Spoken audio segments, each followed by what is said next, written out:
It's another beautiful Sunday afternoon. This is Rubbin Minds. Welcome. My name is Ebuka Obiuchendo. Yes, it's D-Day for Nigerians. The Super Eagles are playing in the final of the Africa Cup of Nations tonight, 9 p.m. Nigerian time. A lot of Nigerians are feeling optimistic, but hopefully cautiously as well. We play the host of the tournament, Côte d'Ivoire, in Abidjan tonight, and it's been about 11 years since we last won the title, and everybody feels like it's about time again it comes back home. Not a lot is going great for the country at the moment, so the one thing that seems to look like we might be on a winning path, a lot of people are trying to hold on to that, and so we all here are wishing the Super Eagles the best of luck. I can't wait to sit down and hopefully enjoy the match. We heard a lot of horrible stories from the last game about people losing their lives and all of that. So hopefully everyone stays cautious today. Drink water when you need to, turn off the TV when you need to, check your blood pressure properly, and hopefully watch it with people so that if you need any help, someone is there to assist you. But hopefully by this time next Sunday, I'll be here to say congratulations to Nigerians. But we'll start the conversation today talking about something that we've been distracted from by football, which is the economy. Unfortunately, we can't avoid a lot of the things going on in that space, and I'm joined here in the studio by Judas. Thanks a lot for joining us. Thank you very much, Ebuka. We did hear a lot from this governor of the central bank talking about, a lot of the things they're trying to do to save the naira and the economy as a whole this past week. And I think one thing that stood out for a lot of people was the fact that the CBN was going to stop the payments of ways and means to the federal government. He said that the federal government owed the central bank monies to the tune of 10 trillion naira. And there will be no more borrowing to the federal government until that's paid back. Most people have said that that is probably one of the first things the CBN governor has said that looks like it might have some effect, on the economy. But on the other hand, people are wondering, is he going to be able to hold on to that promise that he's made? What are your thoughts on that? Thank you very much, Ebuka. I mean, I think that the CBN governor has been doing amazing work. We've seen a lot of his policies. I think this is very important at this time because there's just so much happening in Nigeria. When the CBN says they are borrowing, borrowing Nigeria, as it were, borrowing to Nigeria, it means they are printing more money into the economy. And of course, we know how that affects the people, and then it triggers inflation. So with this decision, it means that the federal government must begin to think about investing either in Nigeria or through other emerging markets to earn in dollars to stimulate the economy in this case. And usually they use the instrument through the Sovereign Wealth Fund. The Sovereign Wealth Fund allows the federal government to invest in different equities or different emerging economies so that the government can generate revenues. And also the IMF has said this week that, the federal government needs to stop completely any subsidies at all paid with petroleum products, and I think electricity as well. I think those are the two things they mentioned. It has to halt completely. Considering the fact that, subsidy was removed, and it looked like it was removed partially, prices started becoming controlled again. We see what's happening with the economy, inflation and all of that. Is it possible to exist in Nigeria today without any form of subsidy on all of these things? Is that a realistic way to put it? So I think we can't at this point because the lowest hanging fruit is that we have to be very cautious in what kind of subsidies are being removed, as it were. For fuel, for example, it has impacted a lot of us. Literally everything, even products and services, have tripled when it comes to price. However, there are a few things we may need to start reconsidering. For example, access to healthcare. So if, because the universal healthcare coverage says that out-of-pocket expenditures keeps people below the poverty line. So if we're going to be removing subsidy from fuel, all that excess funding, where does it go? It currently resides within the purview of FAC. So what is FAC doing with that fund?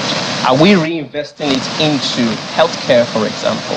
Are we also trying to reinvest that into, for example, one of the unpopular agencies is the Nigeria Customs. All right. Yes. Sorry, I'll come back to you now. Let's quickly go to a Zoom guest. We have a guest joining us virtually Mr. Jonathan Lumba, thanks a lot for joining us. I don't know if you had my first question there, talking about the CBN governor and his resolve to stop ways and means to the federal government. I think a lot of the concern more for people is the fact that he may not have the resolve to hold through with that. What are your thoughts?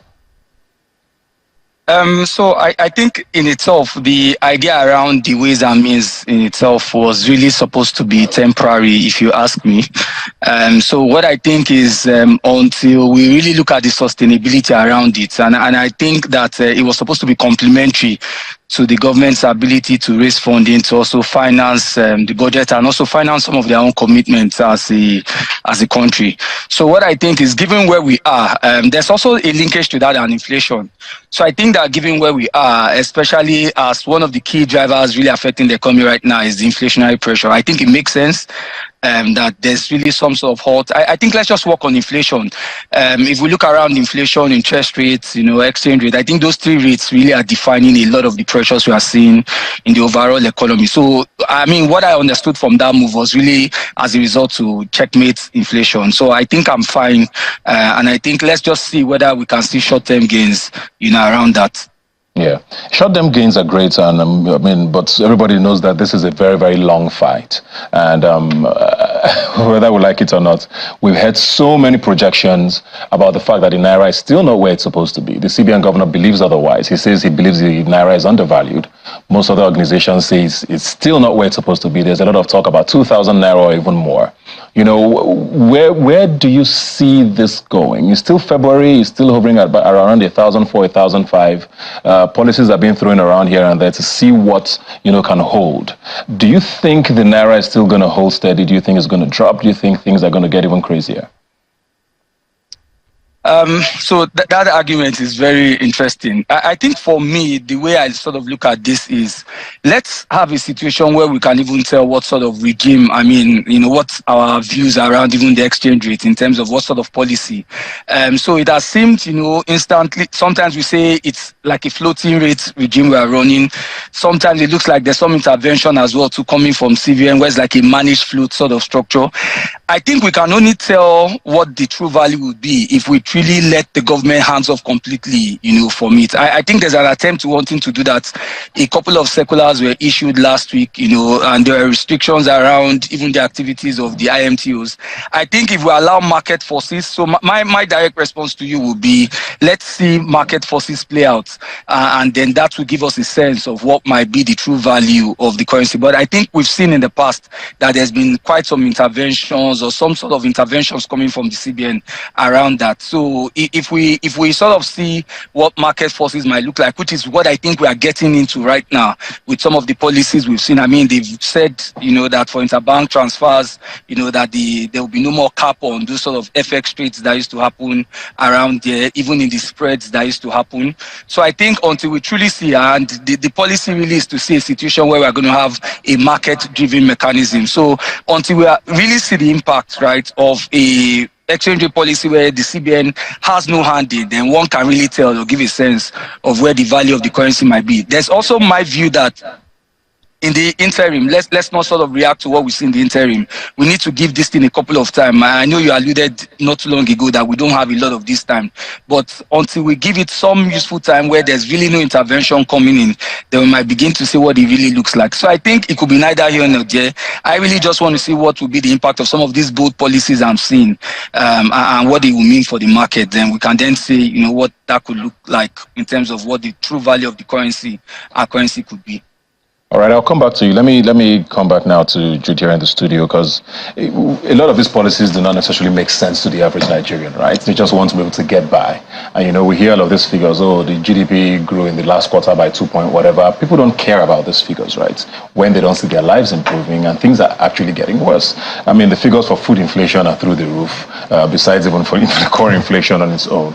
And, a lot of these things we hear about, like he's mentioned, there are things that will need proactive on the one side, but also just sort of long-term resilience from a lot of Nigerians. We've claimed that we're very resilient people, but there's a breaking point at some point for a lot of us, and things are not looking up in any way. What does 2024 look like? If you're speaking to a Nigerian, what's the sort of things you think the year will look like? What should people expect in what is already a tough year? I mean, like you rightly said, it's not looking good. Truth is, everybody is feeling the heat. However, I would rather want to speak directly to the government and for them to take very drastic measures. And again, I was talking earlier and I mentioned Nigerian customs. I'm sure a lot of people would wonder why Nigerian customs. Nigerian customs are responsible. Nigeria depends solely on importations. For example, every Nigerian household is a net importer. Now, some of these goods come into the country with very high duties on them.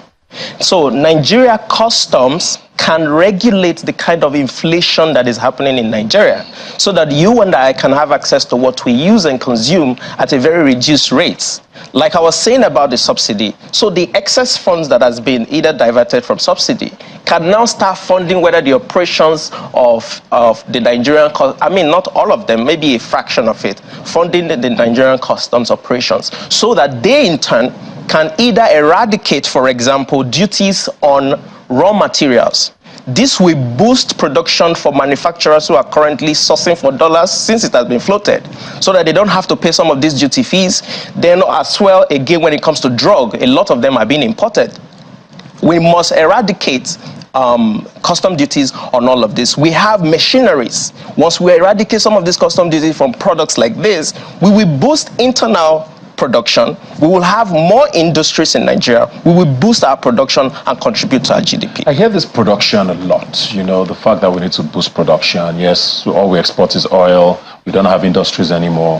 What does that production look like? On the one hand, I hear a lot of talk about, oh, we need to support agriculture. Most of our presidents, since we returned to democracy, have focused a lot on agriculture, not yielding a lot of results, obviously. And it's been 20-something years now, going on 3 decades. With this talk about agriculture, we're still not seeing results there. What does this production mean? How soon can it start? What sectors look realistic now? Because I think that's the biggest question. Like you said, we've become very dependent on importation. So who cares about producing these things if it's going to cost less to just throw it into the market? What sort of policies should government look at? We've tried to close the borders in the past. It had adverse effects. It doesn't work. So what do we do? So this is the thing, and I always keep saying this. Until we start practicing things the right way, we won't really see the effect in a lot of the interventions we're facing. You mentioned agriculture. Now, the reason why Nigeria's commodities export has dropped is because there's a lot of issues when it comes to either some of these commodities have been infested by pesticides and all of this when they get to the destination of the country. So what is the Ministry of Agriculture doing to check and balance all of these reports? How many research centers do we have to be able to ensure that all our produce are good enough? For example, seedlings and all of those modifications they do are good enough and ready for export. All of this must be reviewed. Now, you mentioned what other sectors can we begin to work towards. Now, this is the thing. There's a lot of opportunities currently, evolving when it comes to Africa. Now, the Africa Continental Free Trade Area Agreement is currently being implemented. Nigeria must position itself to start tapping into that opportunity. If the global borders are shutting down from our commodities, we have to now look inwards within Africa. So, like you said, boosting, what does boosting production is? Again, the Bank of Industry must double up in what they're doing. Nigeria Custom must double up with what they're doing.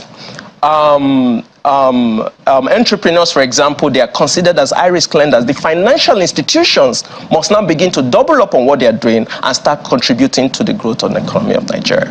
Let me come back to you now, Mr. Lumba.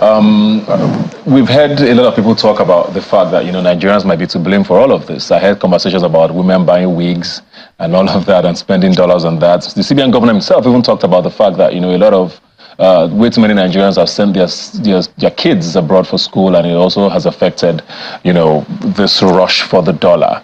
For a lot of people, you wonder what percentage of Nigerians is that compared to 200 million people? I guess my question is, does this absolve government from blame?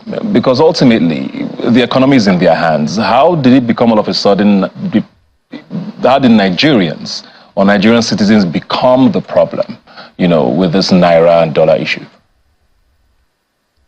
So it's a tricky one again. And I think a point I really want to make is that it's quite holistic, right? And if we want to solve the problem, I think we should come from that perspective, meaning what does the government have to do and what do we as citizens also have to do? So I think the key issue is about lack of productivity. And that's why, so ideally you could have a net effect with some of these demands. So yes, I mean, I heard the CBN governor reel out those statistics, right? Demand for FX, for education, for some of these things like you mentioned, for like the Human Week. So, but I think is first of all an issue with lack of productivity really in the economy, because it should be a net effect, meaning, as we are having these demands, right, for this FX, we should also be creating avenues as well to be also really get inflows of FX coming in, such that, in use of, that's one difference I see in this economy with a couple of economies. Now, back to the point around, is the government, do they have any, can they be absorbed? I don't think so as well too, right? Because like some of these attempts to address some of these inefficiencies, every government will come with some sort of policies that they sort of prioritize. Let me give you one. When, in, I think, 2015 to 2019, we had the Buhari's government, restricting access to FX, for about 43 items.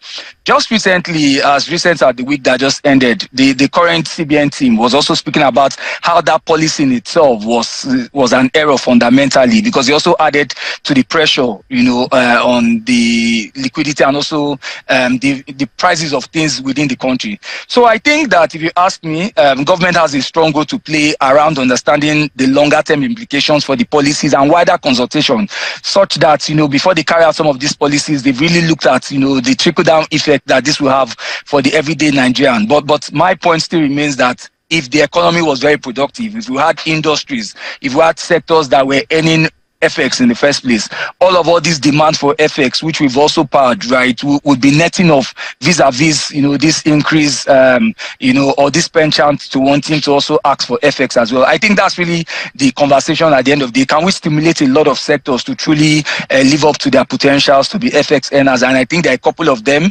I heard the guest also speaking about a couple. I also think you can look at the creative sector, what we are doing with some of our creatives, right, and how we can support these creatives, to also become FX earners. I think technology too, we've not really scratched the potentials around technology, and whether technology in itself, how we can also use it to address a lot of inefficiencies in many of the markets we see, even up to agriculture.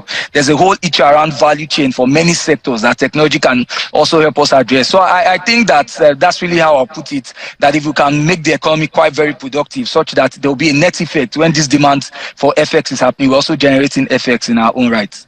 Yeah. Very quickly now, because I want to ask this question to both of you, but let me start with you, Mr. Lumba. We've seen all these policies that the CBN governor is throwing out. When do you see some of these short to medium term policies starting to have an effect? I know you're saying we're watching the market, because Nigeria is quite the unpredictable space, isn't it? But when do you see things starting to look like, they're going to have an effect? The CBN governor again stated that about $1 billion had come into the economy in the past few days, and that was already a result of some of these things. We are not feeling that yet. When do you think we start feeling the effects of these? So, in fact, in finance, we define short term as anything within a year, right? So, a year and below. So, what I would say is there's even an argument that the government hasn't spent a year. I'm just trying to create any sort of, I don't know if it makes sense to create any defense for them. But what I would say is let's give a 6 to 12 months sort of time lag to see what this can mean, for them, if we wanted to set a time limit. But I think clearly that the point has to be made that really things are quite very tough.